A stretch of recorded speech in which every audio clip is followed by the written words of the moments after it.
ఇప్పుడు భువనగిరి డిఎస్పీకి వచ్చేసరికి నల్గొండ జిల్లా భువనగిరిలో నక్సల్స్ మూవ్మెంట్ చాలా స్పీడ్గా రగులుతుంది.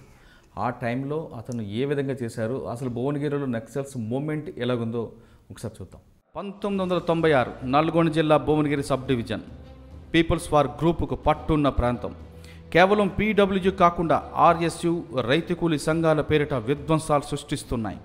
అదే సబ్ డివిజన్ ఆలేరు, నారాయణపూర్, చౌటప్పల్ ఏరియాలో జనశక్తి రాజన్న గ్రూప్, జనశక్తి వీరన్న గ్రూపులు బెదిరింపులు, కిడ్నాప్లు, హత్యలు చేస్తుండేవి. ఇవి కాకుండా రాత్రి అయితే దోపిడీ దొంగలు రెచ్చిపోయేవారు. అంటే భువనగిరి సబ్ డివిజన్లో శాంతి భద్రతలు అదుపు తప్పాయని చెప్పవచ్చు. అలాంటి సమయంలో భువనగిరి సబ్ డివిజన్ డిఎస్పీగా రవీందర్ రెడ్డి బాధ్యతలు చేపట్టారు. వెంటనే చౌటప్పల్ హోమ్ మినిస్టర్ మాధవరెడ్డి అనుచరుడు మోహన్ రెడ్డిని పీపుల్స్ వార్ గ్రూప్ హత్య చేసి డిఎస్పీకి వెల్కమ్ చెప్పాయి. డిఎస్పీ రవీందర్ రెడ్డి దర్యాప్తు ప్రారంభించక ముందే బీజేపీ సర్పంచ్ను హత్య చేసి సవాలు విసిరారు పీడబ్ల్యూజీ సభ్యులు. అక్కడితో ఆగకుండా టెలిఫోన్ ఎక్స్చేంజ్లు పేల్చివేయడం, బస్సులు దగ్ధం చేయడంతో పాటు ఆలేరు, నారాయణపూర్, చౌటప్పల్ ఏరియాలో 3 పోలీస్ కానిస్టేబుల్ను దారుణంగా హత్య చేశారు. వరుస సంఘటనలతో రగిలిపోయిన డిఎస్పీ రవీందర్ రెడ్డి ఇక డైరెక్ట్గా రంగంలోకి దిగారు. పన్నుకు పన్ను, కన్నుకు కన్ను సిద్ధాంతాన్ని నమ్మారు. వాళ్ళ విధ్వంసం సృష్టిస్తే ఈయన ఎన్కౌంటర్తో జవాబు చెప్పడం ప్రారంభించారు. ఆ విధంగా 4 సంవత్సరాలు 50కి పైగా ఎన్కౌంటర్లు చేశారు. దాంతో భువనగిరిలో 80% దళాలు కనుమరుగయ్యాయి. సార్, భువనగిరి మీరు ఎస్ఐ నుంచి సిఐ, సిఐ నుంచి డిఎస్పీ, భువనగిరి అనేది మేజర్.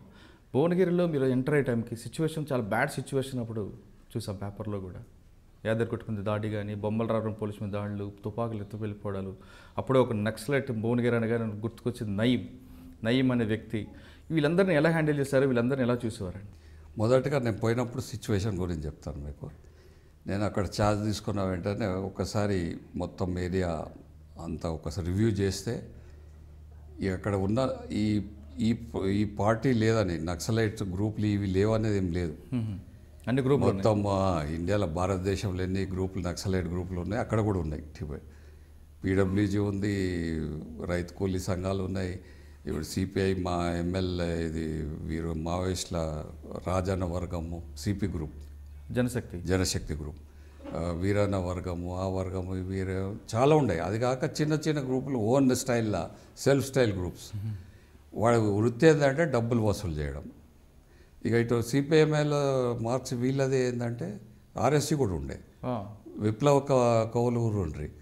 ఈ వీళ్ళది ఏంటంటే వీళ్ళు violence to terrorise the area, మొత్తం మందాన్ని కంట్రోల్ పెట్టడానికి ఒక బ్రాండ్ చేయడం, ఇన్ఫార్మెంట్ అని బ్రాండ్ చేయడం, లేకపోతే భూస్వామి అని బ్రాండ్ చేయడం, కాల్ చేయడం, విచ్చలవిడిగా అన్నట్టుగా. అప్పటికి చాలా మర్డర్స్ అయినాయి. వీళ్ళేమో డబ్బులు వసూలు చేయడం, ఇవ్వకపోతే కొట్టడం. అది ముఖ్యంగా ఆలేరు ఏరియాలో ఉండండి. ఆలేరు, రాజాపేట ఏరియాలో వీళ్ళ మూవ్మెంట్ ఉండే జనశక్తి. వీళ్ళు గ్యాంగ్ వార్స్ ఆ విధంగా కూడా జరిగినాయి. ఫస్ట్ స్టార్టెడ్ విత్ ఈ స్ప్రింటర్ గ్రూప్స్ ఉన్నటువంటి వాళ్ళ మీద అటాక్ చేయడం, పట్టుకోవడం, జైలుకు పంపించడం. ఒక 2-3 ఇన్సిడెంట్ల ఎక్స్చేంజ్ ఆఫ్ వాళ్ళ దగ్గర మంచి వెపన్స్ ఉండండి, చాలా మంచి వెపన్స్ ఉండే. వీళ్ళ పీడబ్ల్యూజీ కన్నా ఎక్కువ మంచి అవన్నీ రికవరీ చేయడం. మంచి ఒకటి పెన్ టైప్ పిస్టల్స్ కూడా ఉండే వాళ్ళ దగ్గర. చాలా లేటెస్ట్ ఎడుకెళ్ళి తెచ్చారో అప్పుడు అర్థం కాలే. అవన్నీ రికవర్ అయినాయి. అవన్నీ మనం అక్కడ డంపులా డిపాజిట్ చేయడం జరిగింది. తర్వాత క్యాష్ కూడా చాలా. అవన్నీ ఒక స్ట్రాటజీ అక్కడ అది పెట్టుకున్నాం. సెకండ్ స్ట్రాటజీ పీడబ్ల్యూజీ ఇంకా వీఆర్ స్టార్టెడ్ చేసింగ్. ఇక్కడ అంటే కేకే అన్నట్టు ఆయన ఉండే, కిరణ్ కుమార్ అని.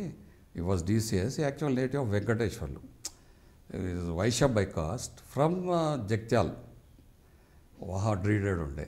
మల్లన్న అని ఉండే ఒక ఆయన ఈజ్ కేసముద్రం, ఆయన విలేజ్. తర్వాత కూడా ఈ సాంబశివుడు, అప్పుడు ఈ వాజ్ ఓన్లీ మిలిటెంట్, అంటే మెంబర్ ఆఫ్ ద దళం. వాళ్ళ తమ్ముడు కొన్ని రోజులు ఉండే, ఎవడు రాములు, కోనపూర్ రాములు. ఇట్లా చాలామంది ఉండే. నయీం అనే క్యారెక్టర్ అప్పుడు మీకు నయీం అప్పుడు జైల్లో ఉండే నేను ఉన్నప్పుడు. యాదగిరిగుట్ట మీద దాడి చేశాడు కదా, యాదగిరిగుట్ట పోలీస్ స్టేషన్ మీద, యాదగిరిగుట్ట బ్రహ్మోత్సవాలు అప్పుడు కూడా అటాక్ చేసినట్టున్నాడు కదా నయీం జైలు. అప్పుడు అసబ్ మర్డర్ కేసు అయిన తర్వాత ఈ వాజ్ ఇన్ జైల్. అచ్చా, మీరు ఒకవేళ భువనగిరి వెళ్ళినప్పుడు ఆ సిచ్యువేషన్ రెండు వికలుగా ఉంటుంది. ఒకటి జనశక్తి, ఒకటి వీళ్ళు. పీడబ్ల్యూ. ఇటు సైడ్ అంతా వీళ్ళు డామినేట్ చేస్తుండ్రు, ఆల్ సైడ్ అంతా వాళ్ళు డామినేట్ చేస్తుండ్రు. ఇక అక్కడ నుంచి ఆల్మోస్ట్ ఎవ్రీడే మనం ఫస్ట్ మోటివేట్ చేయాలా, స్టాఫ్ను మోటివేట్ చేయాలి. చాలా భయం ప్రాంతాల్లో ఉండే ఎవడు బయటకు పోతుండే ఎస్ఐలు, అంత కొత్త ఎస్ఐలు. వీళ్ళందరికీ ట్రైనింగ్ ఇవ్వాలని నేను చెప్పి బ్రీఫింగ్ నేను పర్సనల్గా లీడ్ చేస్తుంటే టీమ్స్ అన్నీ. ఒక్కొక్క రోజు 2 రోజులు 3 రోజులు టెరెన్ అక్వైంటెన్స్ ఆఫ్ టెరెన్ ఇది చాలా ఇంపార్టెంట్. మన టెరెన్ మీద గ్రిప్ రాకపోతే మనం లూజ్ అవుతాం. వాళ్ళకు ఒకటే నీతి బోధ, మనం అఫెన్సివ్ కొట్టి డిఫెన్సివ్ అందులోనే ఉంటుంది. మన ప్రతిఘటనలే మనకు ఆత్మరక్షణ ఉంటుంది. అదొక పాయింట్ సూత్రం చెప్పాను. టెరెన్ మీద మనకు గ్రిప్ రావాలా, దానికి ఏం చేయాలని మనం కోమింగ్ ప్రతి ఏరియా, ప్రతి ఇంచ్ అంగుళం ఏరియా తెలియాలా. ఒక ఆత్మకూరు పోలీస్ స్టేషన్ ఉందంటే ప్రతి అంగుళం మీ విలేజ్లో ఎట్లయితే ఒక విలేజ్ గురించి, నీ విలేజ్లో ఎట్లయితే నీకు బార్డర్స్ అవన్నీ తెలుసో ఆ విధంగా తెలియాలని వీళ్ళందరినీ పంపించడము. ఒక సర్వేని పెట్టి అన్ని మ్యాపులు తయారు చేయించాను. ప్రతి ఇంచు నీకు సర్వే ఆఫ్ ఇండియా మ్యాప్ లాగా ఉంటుంది. కూర్చుంటే అంటే పర్సనల్గా పోయి రాయడం. ఇక్కడ టెంపుల్ ఉంటుంది, ఇక్కడ గుట్ట ఉంటుంది, ఇక్కడ చెట్టు ఉంటుంది, బావి ఇక్కడది, అవన్నీ మొత్తం విలేజ్ మ్యాప్స్ అట్లా అన్నీ మంచిగా పెయింట్ చేసి ప్రింట్అవుట్ చేసి పెట్టించారు అన్ని స్టేషన్లో. మళ్ళీ రెండోది ఏంటంటే ఎక్కడైనా ఏ పోలీస్ స్టేషన్ అన్న అటాక్ అయినా, ఎవరైనా అఫెన్స్ చేసినా అందరూ ఈ దొంగ రూట్లు ఉంటాయి వాళ్ళకు, ఎస్కేపింగ్ రూట్స్. నక్సలైట్లు మెయిన్ రోడ్ల మీద పోరు కదా, ఇట్లా దొంగ అవన్నీ ఐడెంటిఫై చేసి అక్కడ అంబుష్ చేయాలి. ఇట్లా కొన్ని పాయింట్స్ చెప్పడము. అంటే ముళ్ళుతో తీయాలని కూడా చెప్పేవారట. ముళ్ళుతో తీయాలని నా ఫస్ట్ కాన్సెప్ట్. ఒకవేళ ఆ ముళ్ళు ఎదురు తిరిగింది అనుకో, దాన్ని కూడా తీసేయాలని చెప్పినాం.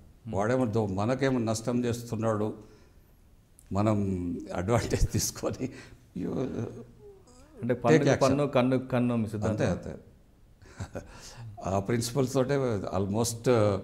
అట్లా ఫిరోషియస్గా లేకపోతే ఒకటే నా అభిప్రాయం అండి, రాజ్యాంగం మీద నమ్మకం లేదు, చట్టం మీద నమ్మకం లేదు, పొలిటికల్ మీద నమ్మకం లేదు. అటువంటి మనము సామాజిక కోణం కింద చూద్దామా, మన అంతర్గత శత్రువు కింద చూద్దామా, ఏ విధంగా చూద్దాం మీరే చెప్పాలి. అరే సామాజిక కోణం కింద చూడకూడదు. ఎట్లవుతుంది అంటే వాళ్ళందరిలో నిరాశ. నాకు దేశం మీద నమ్మకం లేదు, నాకు పరాయి దేశం మీద నమ్మకం ఉంది, చైనా మీద నమ్మకం ఉంది, పాకిస్తాన్ మీద నమ్మకం ఉంది. నాకు భారతదేశం మీద లేదు, రాజ్యాంగం మీద లేదు, ఇక్కడ ఉన్న చట్టం. ఇక్కడ రాజ్యం వాళ్ళకి సరైన సదుపాయాలు కల్పిస్తే వాళ్ళు అడవి బాట పట్టరు కదా. సదుపాయాలు అంటే ఫైట్ చెయ్యు, వేరే వాళ్ళు లేరా, తుపాకి పట్టుకొని వేరే దేశం దాన్ని ఎట్లా ఇష్టం ఉన్నట్టు కాల్ చేస్తే నాకు కూడా రైట్, జీవించే హక్కు నాకు కూడా ఉంది కదా. దాన్ని బ్రాండ్ చేసి ఒక ఇన్ఫార్మర్గా బ్రాండ్ చేసి ఒక భూస్వామిగా 2 ఎకరాలు ఉన్నాడు భూస్వామిగా వాళ్ళు చంపిన వాళ్ళు చూడండి. యాక్చువల్ భూస్వాములు దౌర్జన్యాలు చేసిన వాళ్ళ దగ్గర వాళ్ళు డబ్బులు వసూలు తీసుకొని హ్యాపీగా ఉన్నారు. వీళ్ళు వసూలు చేసిన డబ్బులన్నీ భూస్వాముల దగ్గర పెట్టుకున్నారు. ఎన్నో ఇన్సిడెంట్స్ ఉన్నాయి అవి. ఓకే.